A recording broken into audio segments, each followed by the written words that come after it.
iniciar hablando de cada uno de los conceptos que se planteaban dentro de la guía de actividades para el desarrollo de la ponencia, estos conceptos con el fin de hacer un contexto ideológico desarrollando cada uno de dichos conceptos. Yo quise utilizar el mapa conceptual que se realizó en una parte de la actividad como tal, en donde se relacionaban cada uno de estos conceptos sobre lo que generaban dentro pues, de la misma sociedad y sobre lo que aportan al pensamiento latinoamericano como tal.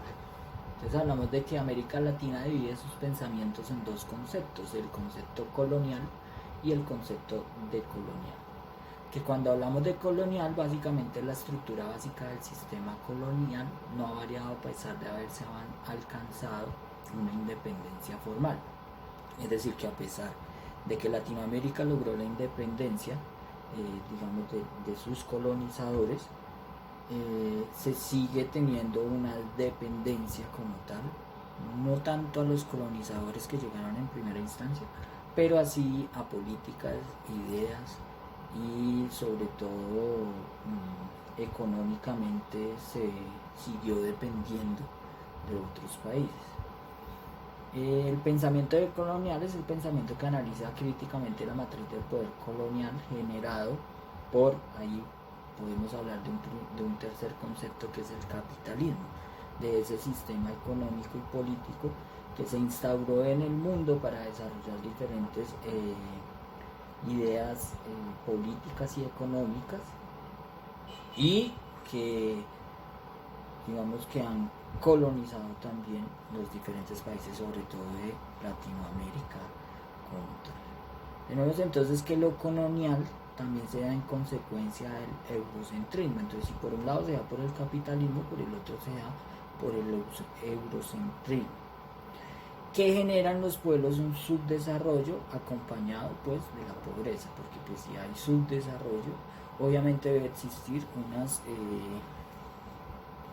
calidades de pobreza, inequidad social, de desigualdad social que se viven en los pueblos latinoamericanos, y que esa pobreza se ve tanto en lo rural como en lo urbano, es decir, en los campos, y es decir, en las ciudades. No porque sean ciudades o sean desarrolladas no van a tener esa pobreza, esa inequidad social y ese subdesarrollo, sino que a su vez que en lo rural, que es donde básicamente está la ausencia del Estado en muchas de las ocasiones, también se va a ver digamos que inmerso en esa pobreza, en ese concepto de subdesarrollo como tal. Que en lo rural y lo urbano, en consecuencia a la pobreza y al subdesarrollo, se dan dos conceptos. Hay una brecha de conocimiento y una brecha tecnológica, es decir, por ejemplo, que en lo rural no existe la oportunidad en todos los casos, en la mayoría de casos más bien, de contar, por ejemplo, con una básica primaria, porque pongámoslo en el ejemplo colombiano, hay muchas zonas de Colombia en donde el conflicto no permite ni siquiera que se den clases de primaria.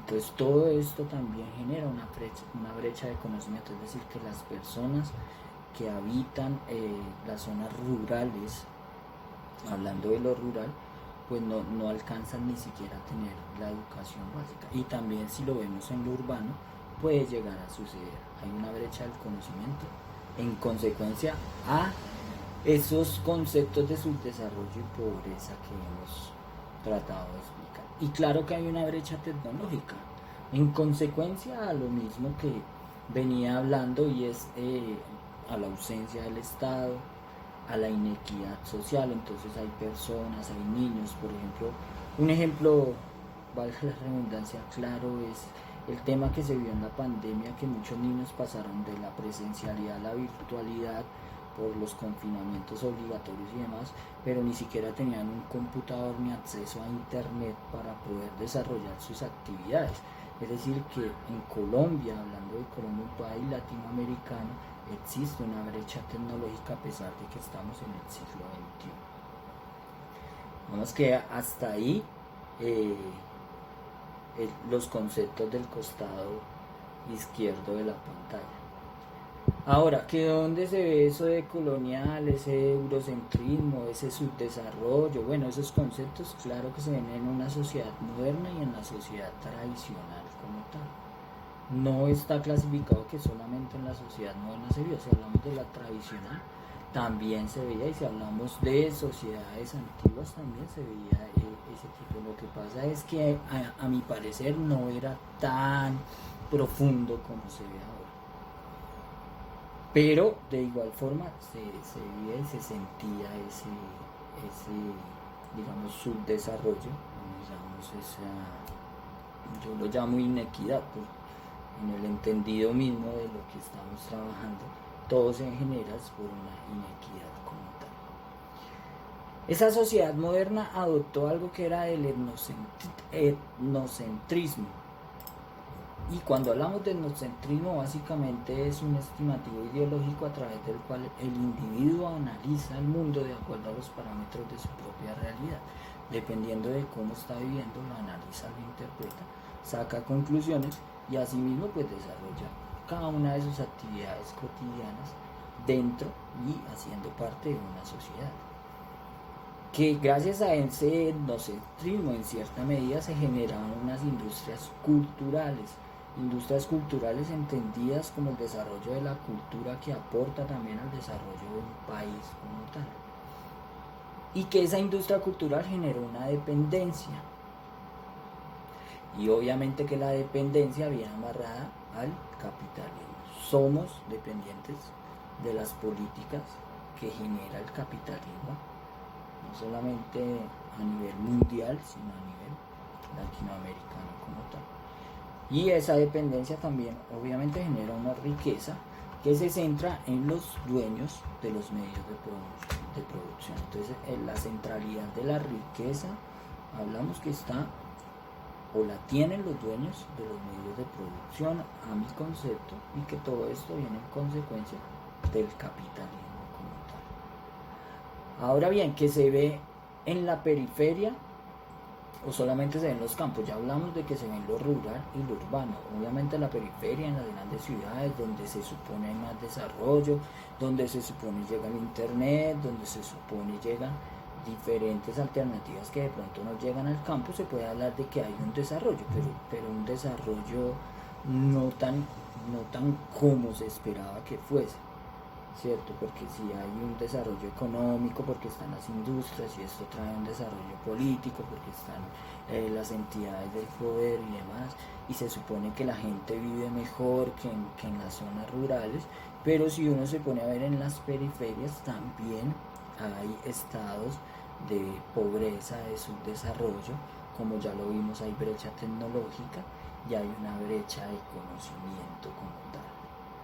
Aquí no aparecen dos conceptos que me parece importante resaltar, y es la democracia, y el otro concepto era la democracia y las dictaduras. Bueno, esto se va a ver más a fondo, digamos, que en la presentación de cada una de las corrientes del pensamiento, pero se supone que el capitalismo genera o permite una democracia dentro de los países que aplican las políticas, digámoslo, capitalistas como tal, como es el caso de Colombia, que se supone hay una democracia, y no es una dictadura como se vivió en los años 60, en los años 70 en Argentina y demás, como se vivió en Chile, en donde se tomaban políticas digamos de desarrollo capitalista, pero de igual forma se cohibían los derechos de las personas como tal, es decir, que no había una democracia que permitiera la participación conjunta de toda la sociedad.